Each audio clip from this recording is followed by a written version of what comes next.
What if I told you that the two words, judge not, hold the complete secret to spiritual transformation?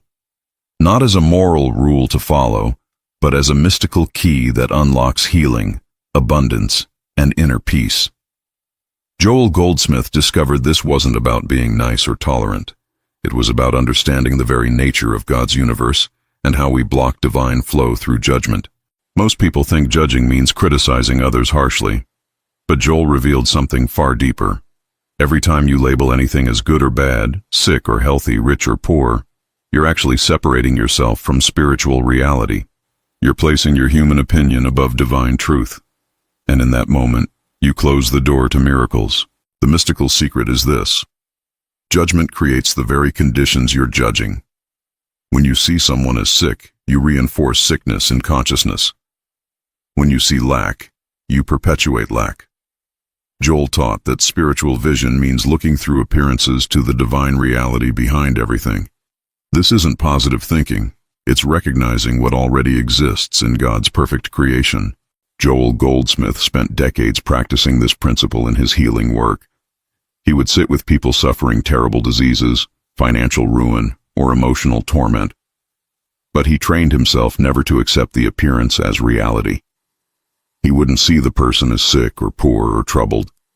Instead, he recognized only their spiritual perfection.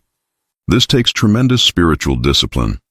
Your human mind wants to immediately judge and categorize everything. Someone looks ill, so you think they're sick. Someone acts angry, so you label them as a difficult person. But Joel discovered that every judgment you make actually gives power to the illusion rather than the truth. Here's what makes this transformational. When you stop judging, you stop creating. You stop reinforcing the human condition with your consciousness. Instead, you become a clear channel for divine reality to express itself. The healing isn't something you do. It happens naturally when you remove your judgmental thinking from the equation. Let me show you how this works practically. Imagine someone close to you seems depressed and struggling. Your natural human response is to see them as depressed, worry about them, perhaps try to fix them.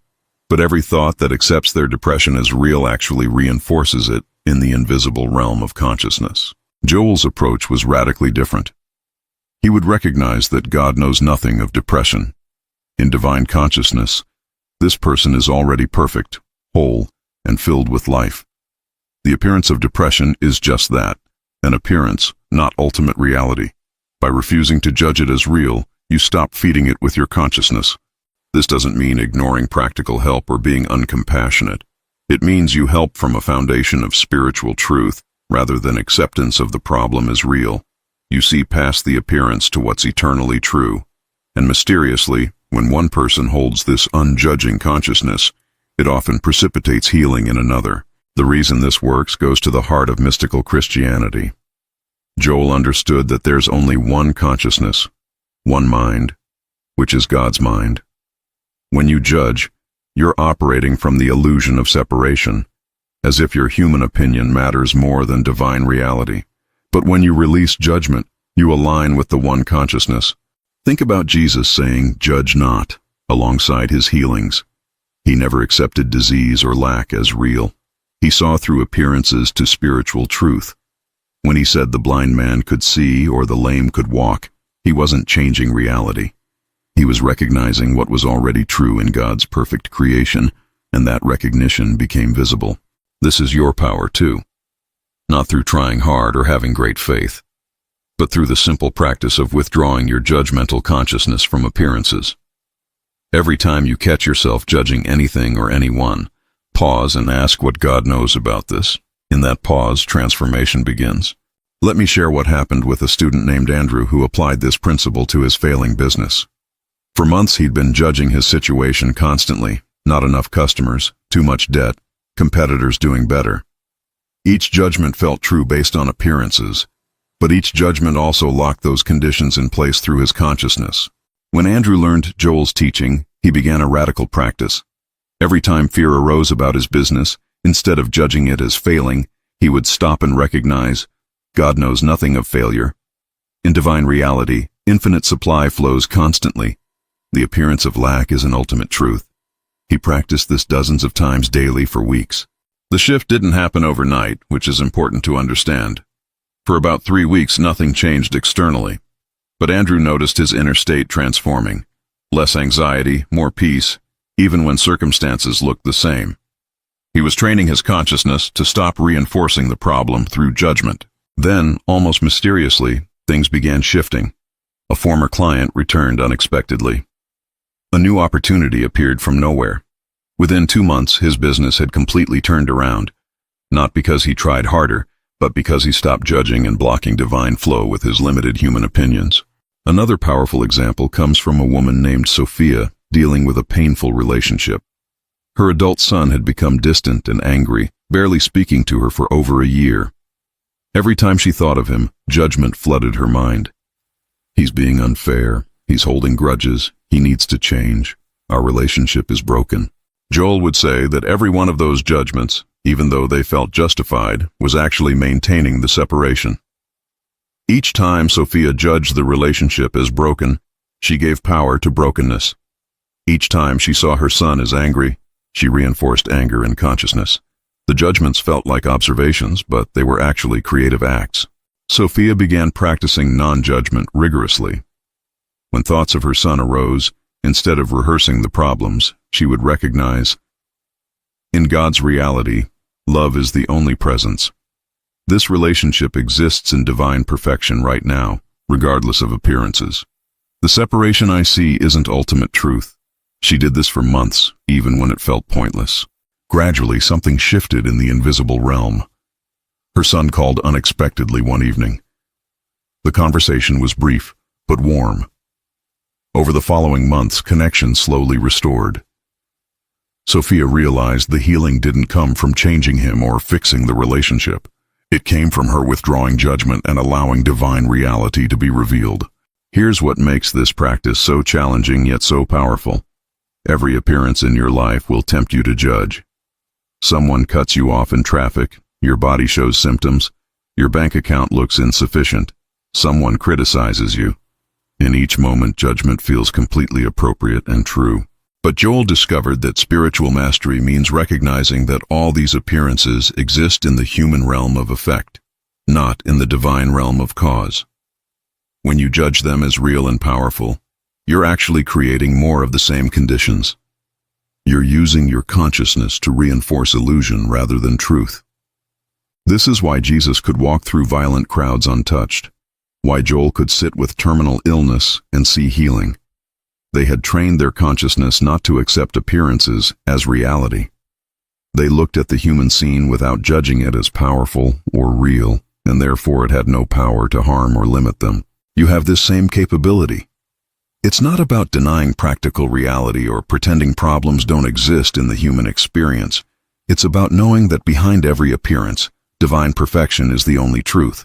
And when you stop judging the appearance, you stop maintaining it with your consciousness. The transformation available through non-judgment is immediate and practical. Right now, you can look at any situation in your life that seems problematic.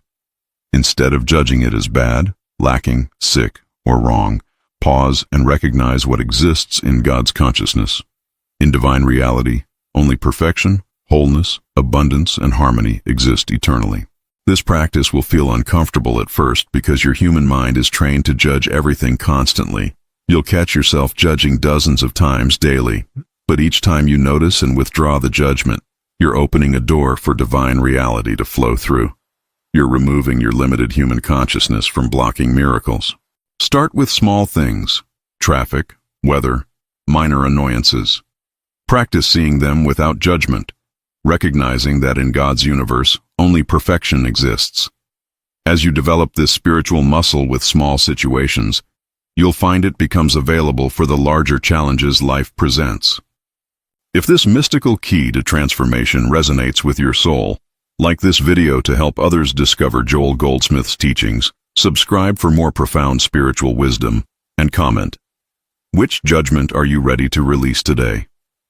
Beyond the basic practice of non-judgment, Joel taught a complementary technique he called seeing with spiritual vision. This means training yourself to look at every person and situation and consciously recognize their divine nature first, before any human appearance registers. It's like developing new spiritual eyes.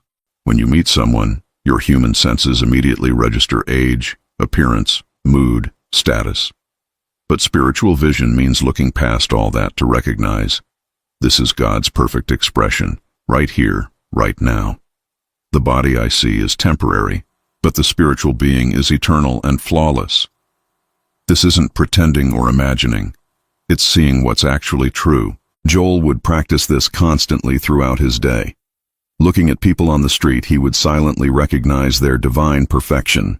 Hearing news of world problems, he would see past appearances to the spiritual truth underneath. This wasn't naive or escapist. It was the most practical thing he ever did, because it kept his consciousness clear and aligned with reality. Another powerful technique Joel taught was living in the secret place. This means maintaining an inner sanctuary of unjudging consciousness, even while dealing with the outer world's demands. You might be handling business problems, family challenges, or health concerns in the human realm, but inwardly you remain in that place where no judgment exists. This secret place isn't a location, but a state of consciousness. It's where you know that despite all appearances, God's perfect universe is the only reality.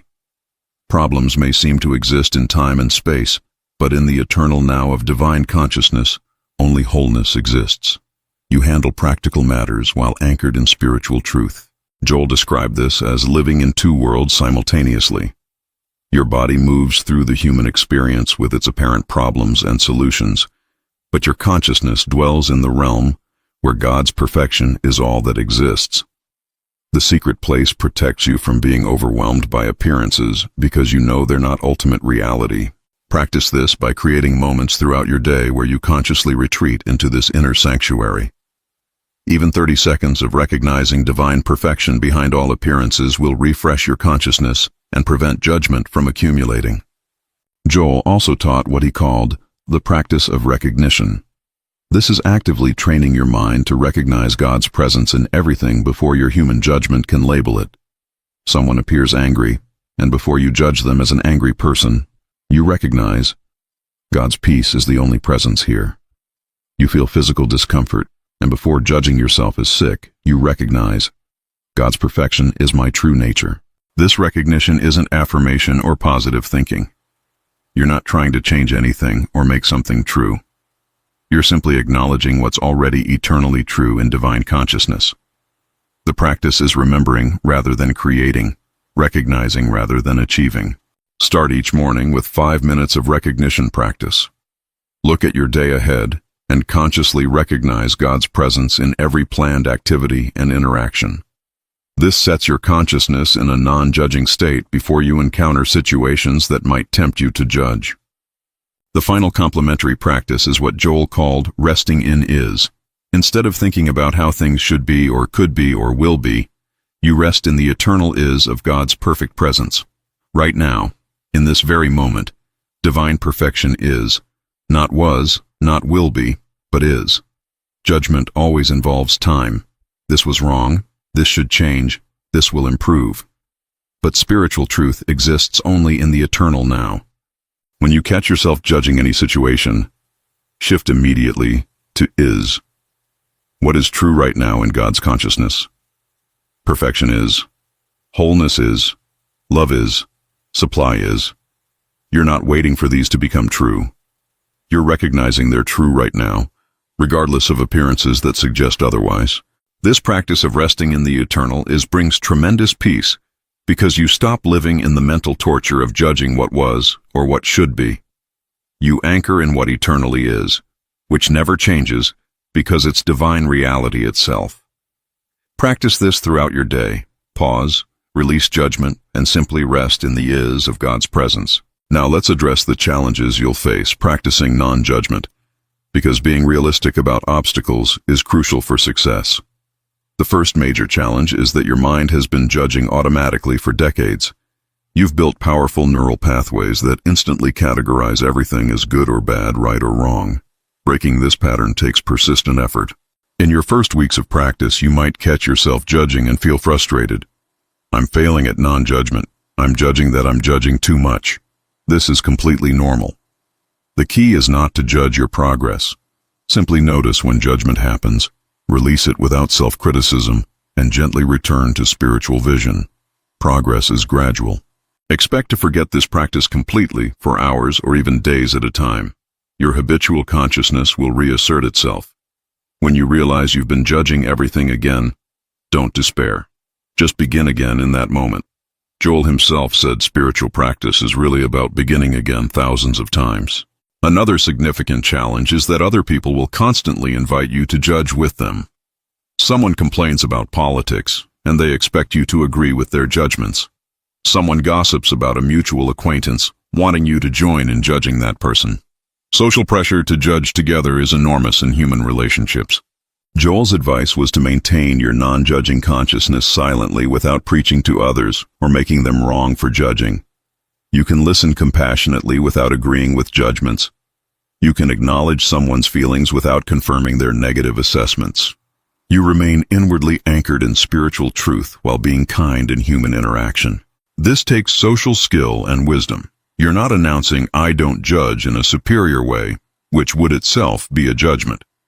You're simply maintaining your inner awareness that divine perfection is the truth behind whatever appearances are being discussed. Sometimes you might gently offer a more spiritual perspective, but often you simply hold the truth silently. Perhaps the hardest challenge is practicing non-judgment with your own body and circumstances. When you're experiencing pain, financial pressure, or relationship conflict, it feels completely unrealistic not to judge these as problems.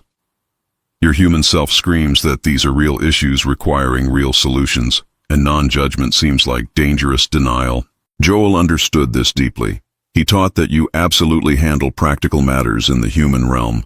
See doctors, pay bills, have necessary conversations, but while doing so, maintain your inner knowing that these appearances aren't ultimate reality.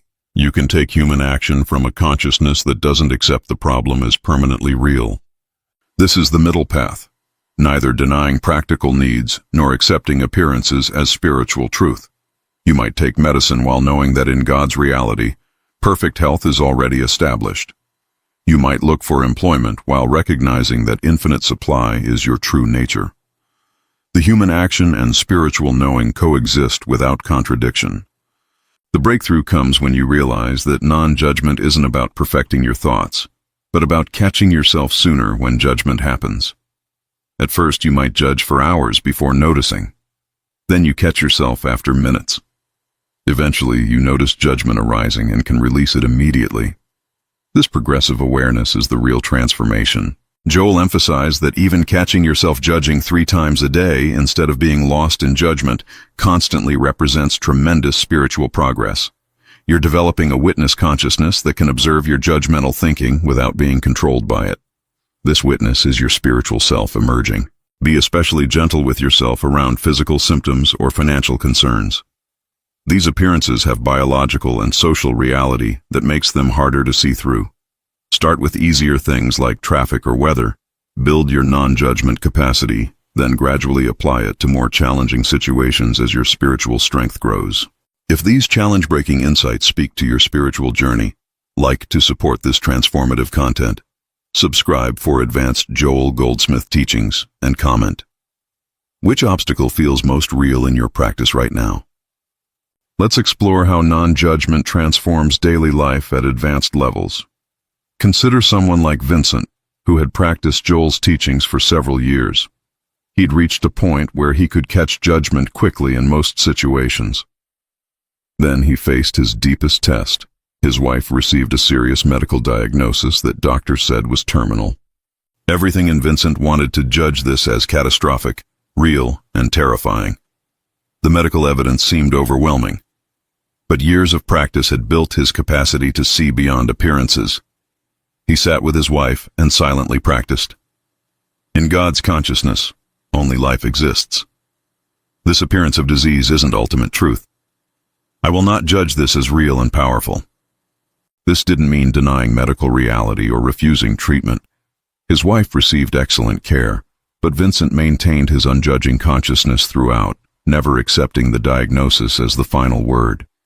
He saw his wife as spiritually perfect regardless of physical symptoms. For 18 months, he held this vision when fear threatened to overwhelm him. His wife's condition slowly stabilized, then gradually improved. Years later, she remains healthy and active, long past the time frame doctors predicted.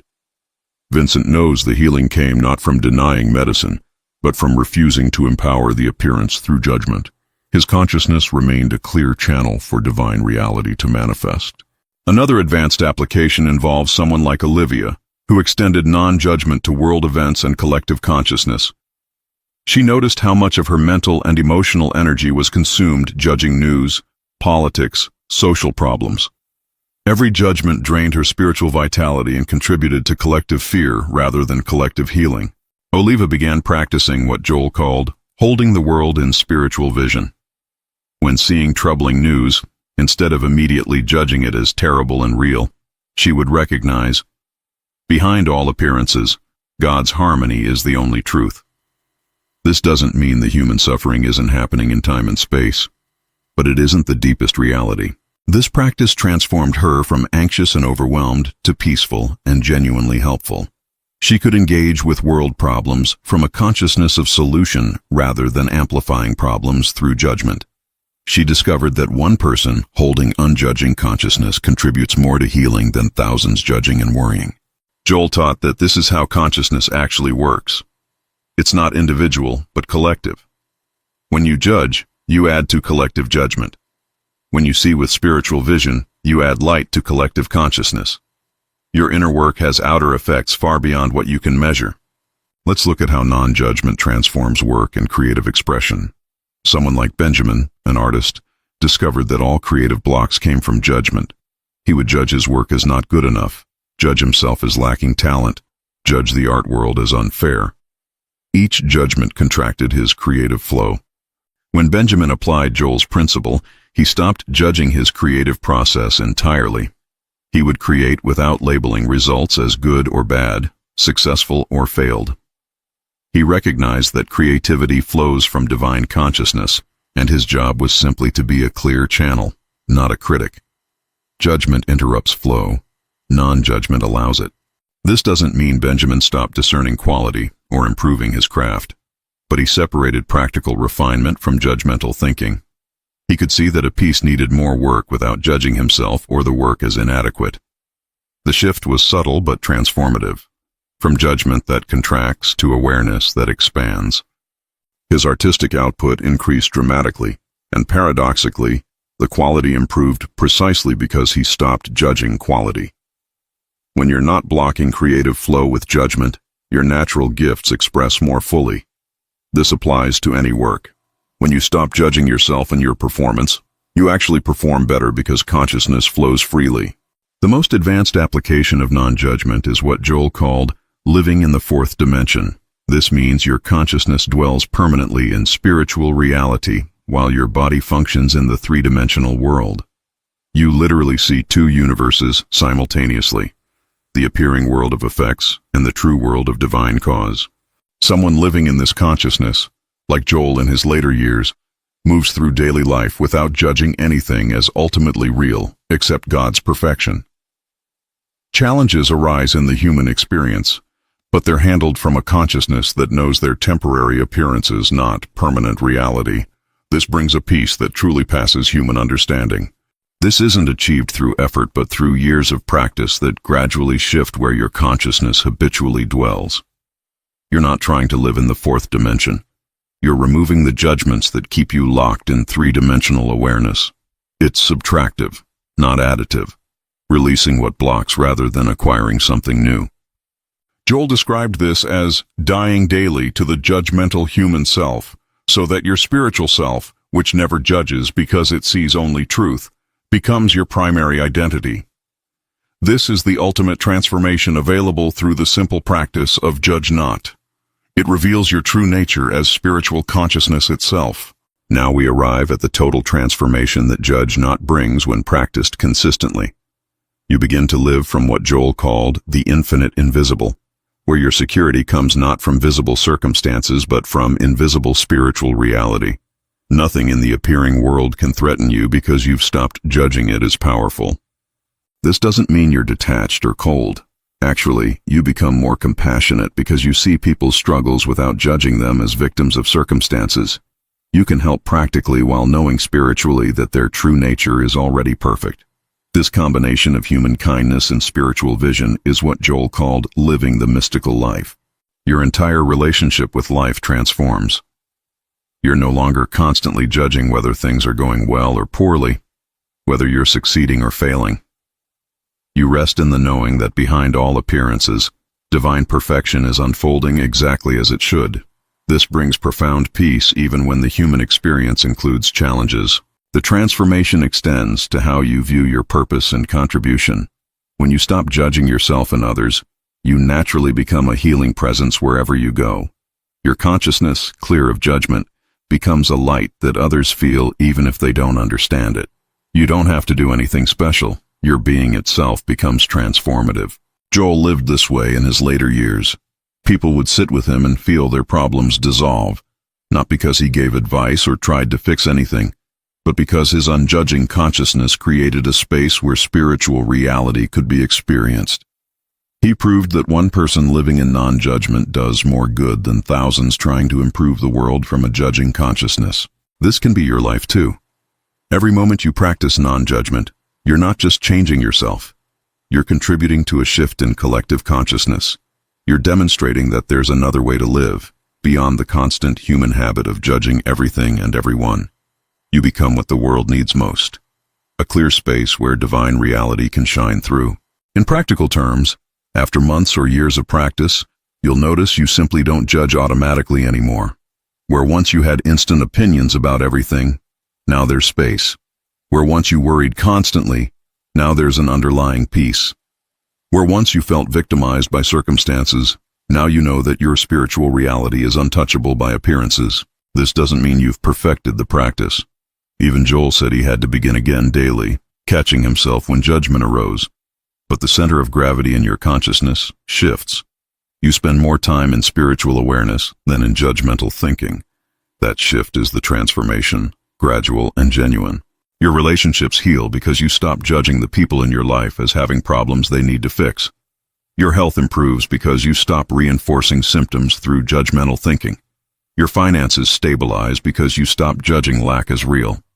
Everything shifts not because you made it happen, but because you stopped blocking divine flow with judgment. The final truth Joel Goldsmith offers is this: judge not is the complete path.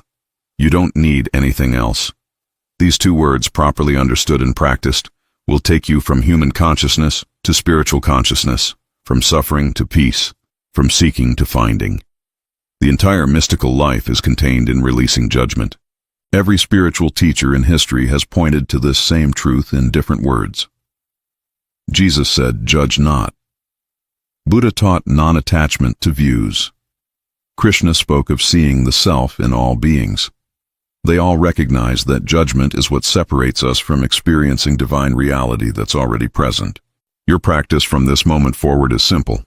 Notice when you judge anything or anyone. Pause. Recognize that in God's consciousness, only perfection exists. Release the judgment. Return to spiritual vision. Do this 10,000 times, and you'll find you've been transformed without trying to transform. You've simply removed what blocked your awareness of what you always were.